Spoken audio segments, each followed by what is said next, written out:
Hi friends, ఎలా ఉన్నారు అందరూ? బాగున్నారా? చాలా డేస్ అయిపోయింది ఈ వీడియోస్ పెట్టక. అలా ఆషాఢం అని నేను నా ఫ్రెండ్స్ గోరింటాకు తెంపుకోవడానికి మా ఓనర్ వాళ్ళ పెరట్లోకి వచ్చాం. మా నానమ్మ ఎప్పుడూ చెప్తూ ఉండేది, ఆడవాళ్ళు ఆషాఢం వచ్చిందంటే 2-3 టైమ్స్ కంపల్సరీ గోరింటాకు పెట్టుకోవాలని, చాలా మంచిదని చెప్తూ ఉండేది. చూడండి, మేము ఇంత గోరింటాకు తెంపుకున్నాము.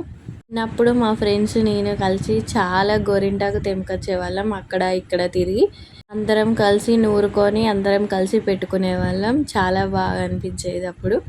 ఇప్పుడు ఎంత ఉన్నా రోట్లో వేసేనే నూరే వాళ్ళం, కానీ ఇప్పుడు కొంచెమైనా కూడా మిక్సీలోనే పట్టాల్సి వస్తుంది. ఇక్కడ మేము గోరింటాకు, నిమ్మరసం, చింతపండు కూడా వేసాము, కొంచెం పెరుగు వేసాము. కానీ పెరుగు అండ్ చింతపండు వేసే క్లిప్స్ మిస్ అయిపోయాయి.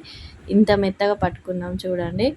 పల్లెటూరులో కాకిబోడ కూడా వేస్తారు, అది వేస్తే చాలా రెడ్గా అవుతుందని వేస్తారు.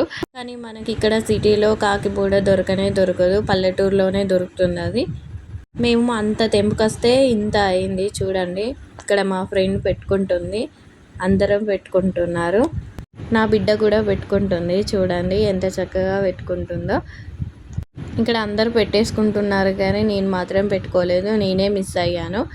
నా బిడ్డ చూడండి, పెట్టిన కాసేపటికే కడుగుమని ఇచ్చింది, కడుక్కొని వచ్చి చూపెడుతుంది. అస్సలే రెడ్ కాలేదు. మా ఫ్రెండ్ చూడండి ఎంత బాగా పండిందో. ప్లీజ్ సబ్స్క్రైబ్ చేసుకోండి.